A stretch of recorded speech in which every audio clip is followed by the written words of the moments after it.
Now Magfest, the first convention of the year. Sorry, I know this video is a little late, but not to be confused with other mag-related events, is a gaming convention.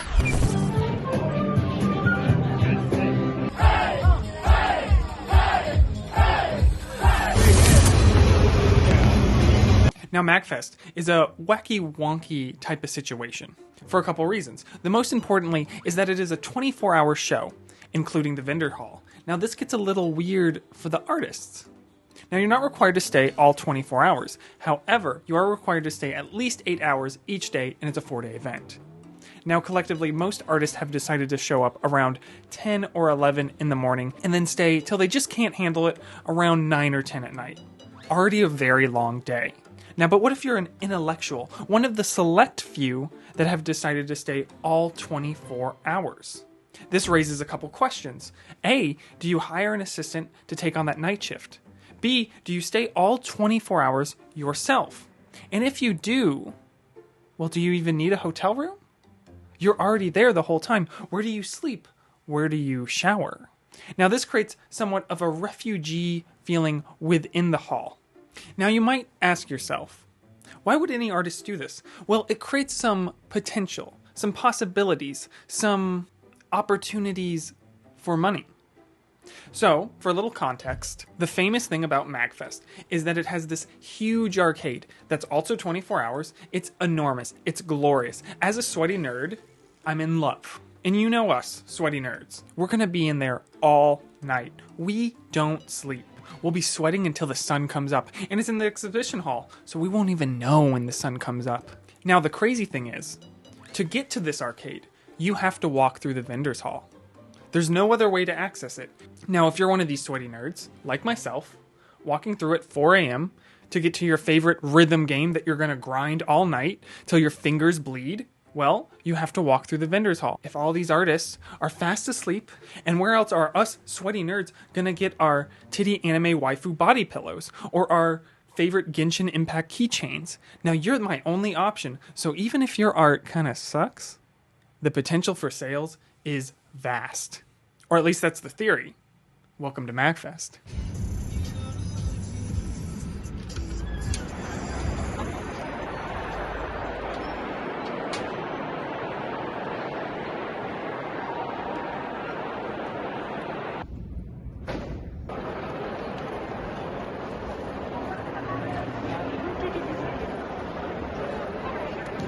Oh my god!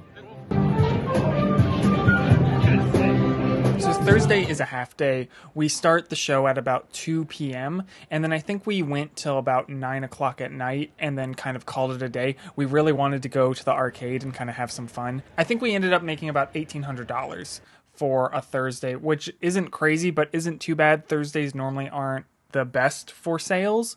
Another thing I should mention is that although I love Magfest, it's always such a good time, it's not the most profitable show. It's not bad or anything. I would say it's about average for me, but I just like the show so much that I always end up coming back.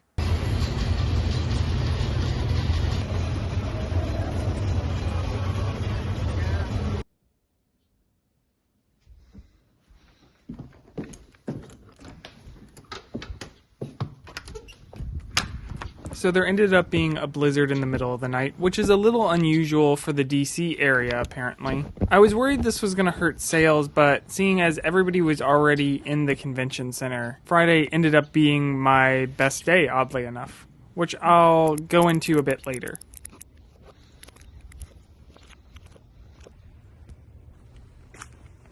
I was talking to my booth neighbor, and I had noticed that they had been there the entire time. They were there when I arrived in the morning, and they were there when I left at night. So I assumed that they were staying open 24 hours, and it turns out that the table was actually 2 artists that were sharing a booth, but not quite in the way you would imagine. So one of the artists would set up during the day shift. I believe this was the main artist who juried in. And then the second artist would tear down the whole booth and then reset up their stuff at night, and they would only be there during the night shift. So definitely a unique way of sharing a booth at a convention that probably wouldn't work at other shows. I didn't end up getting any footage of their booth just because I wasn't 100% sure if this was allowed at the event, and I didn't want to kind of throw them under the bus. Table sharing is allowed at this event, but I know you have to get like pre-permission, and I didn't want to, ask them about that or anything. But either way, definitely an interesting way to go about sharing a table. Line con. Are you going to make a video about how it sucks to wait in line at anime conventions for food? You should make a whole video about that. Yeah, you should. All about lines. It's all about bringing the food with you before you get to the convention. Huh. You should make a video about totally avoiding lines at conventions and how to avoid any line whatsoever. Yeah, you don't go to the convention. You just don't go to the convention. You don't go to the convention. So I was planning on staying a lot later on Friday, but peer pressure is a thing, and a lot of my friends were going out to explore the con. And I had told myself that I would just be gone for a little bit and then come back. Anywho, so we ended the day around 2,700, which is pretty good for Friday. Again, nothing crazy, but considering I left early and never returned, can't really blame anybody but myself.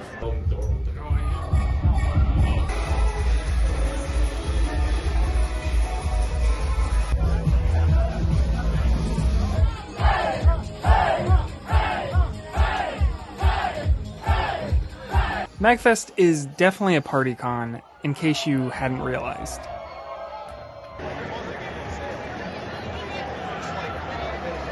So oddly enough, the Saturday wasn't all that crazy. I think it's because there isn't any day badges at Magfest. You have to buy a full weekend badge, and because the show was sold out, everybody who was going to be there was there on Thursday and Friday and had already kind of gone through the hall, so we didn't get any big boom in sales like you normally do at other conventions on Saturday. Around 6 or 7, we decided to leave the Gaylord, mainly to get food, to avoid the lines within the convention center. That Cadillac range. Or I could about trains. What do you want me to about? I'll about train. The car industry, the motor industry had a lot of money back in the day in the roaring 20s. And they were like, all right, dude, we'll front the bill. Stop. We'll front the bill. What am I going to do with this? I don't know. Spencer, you got to do it. At a certain point, I was just like, I don't know what people expect. And we'll be like, all right, cool, we'll help you grow your city as long as you build your cities around car transportation.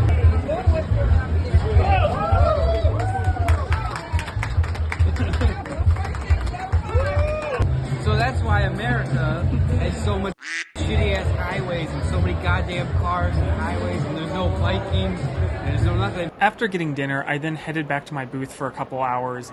So around 10 p.m., I decided that I'm out of this place. I'm done. I'm tired. So I bounced. We were at about $2,000, maybe a little bit above for what we had made for the day. And at that point, Spencer, who was there helping me at the show this weekend, decided that they wanted to give the night shift a little try. Spencer's doing the night shift. We've heard that the drunks get out at like 2 a.m.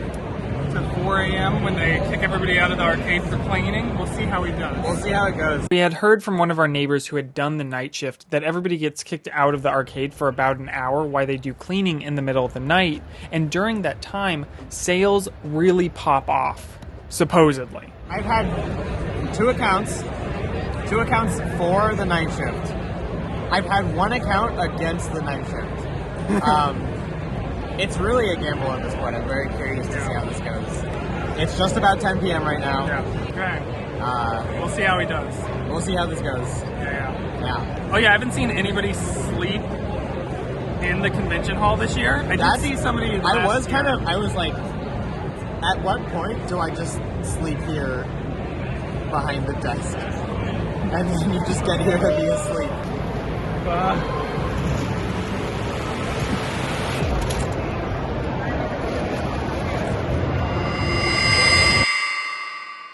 Spoiler alert, the night shift sucks. Spencer only made about $240 in about 6 hours. I think he got to about 4 a.m. and then gave up and came back to the Airbnb and crashed. I fear that the couple people we talked to may have not wanted to seem like they were doing poorly and just kind of said that, oh, it's good. I notice that happens a lot when I don't really know somebody very well and I ask them how something is, especially when it comes to conventions. Not everybody is very upfront about like numbers or how a particular show is going. So I fear that might be the case here, but also maybe their experience is just very different than ours. Or perhaps the real rush is at 5 a.m. We will never know. Apparently our booth location was optimal for sales at night because it's right in the aisle where you have to walk through when you get kicked out of the arcade, but it didn't really benefit us too much. I will say Spencer did tell me that there was about 2 hours where nothing happened, and then there was a little bit of increase in sales where almost the entirety of what he had made all kind of happened right at midnight, but then after that there was really nothing. I'm not sure if everybody's experience doing the night shift is the same, but that was ours. So Magfest is located at the National Harbor Gaylord Resort, which is kind of this enclosed little town area with a surrounding hotel.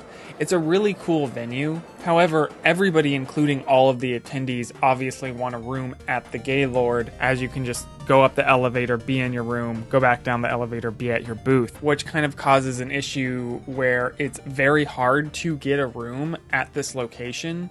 If you do, it's a great experience, but it can be really difficult to find like other hotels or stuff in the area, as National Harbor is kind of secluded, and unless you want to stay over the bridge in DC, which can be kind of a hassle with the traffic, it turns into a bit of a bloodbath when bookings open up. And typically once you're accepted into the Artist Alley, the hotel bookings have already filled up. There is a lottery process to try to get in after the fact, but it's not guaranteed. So this is another reason that many artists may decide not book a hotel and just kind of camp out within the vendors hall. Now, luckily I didn't see a lot of that this year, but also a lot of people covered their tables pretty intensely overnight, so I'm not sure if there's anybody under those drapes, if you know what I mean. But I definitely did see at least 5 or 6 artists consistently selling all night.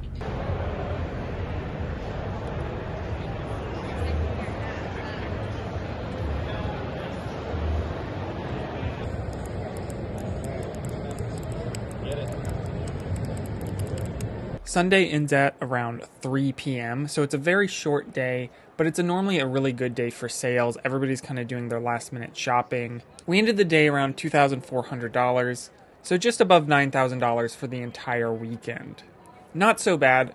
I would have really liked to have hit that 10K mark, as it is a 4-day show and the hours are kind of crazy and very long. However, it wasn't so long ago that I was just barely breaking $1,000 at my shows, so perspective is everything. However, if I had stayed around and done maybe some longer hours and done the night shift a couple extra days, I think we could have definitely gotten there.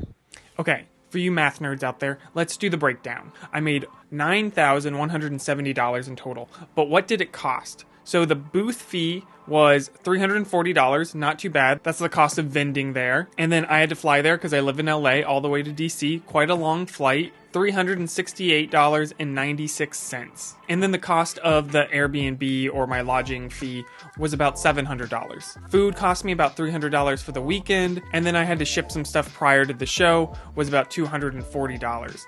I actually didn't bring as much stuff as I normally do, which actually kind of became an issue halfway through the show because I started selling out of all my heavier items, which are the things that are really difficult to get across the country, like my bags and playmats and stuff. So we definitely could have made more money if I had shipped out more stuff. That didn't end up happening, so lost a little bit of money there. And then I had to pay Spencer for his help, so that was $1,298 for the weekend. I also had some Uber costs of $115, give or take. I'm sure there's a couple other little things, but these are all the main expenses. So in total, my expenses were $3,363.22, leaving me a profit of $5,806.78. Again, obviously this doesn't include the actual cost of making my products. So estimating production costs gets a little tricky when you have so many different products in your shop like I do. But if I want like a very loosey-goosey number to figure out production costs, it averages around 15% for the things that I sell. Now, obviously I have to get a much more concrete number when it comes down to tax season for deductibles and stuff like that.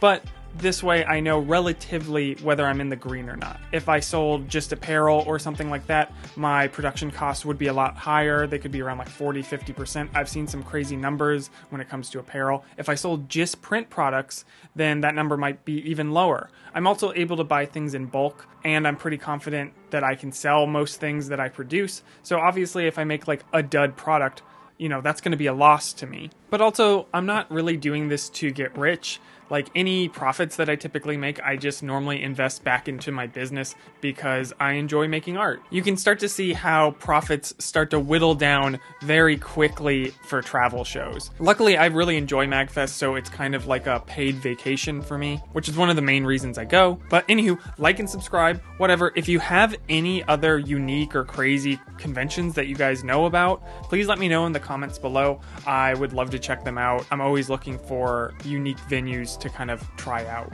Oh yeah.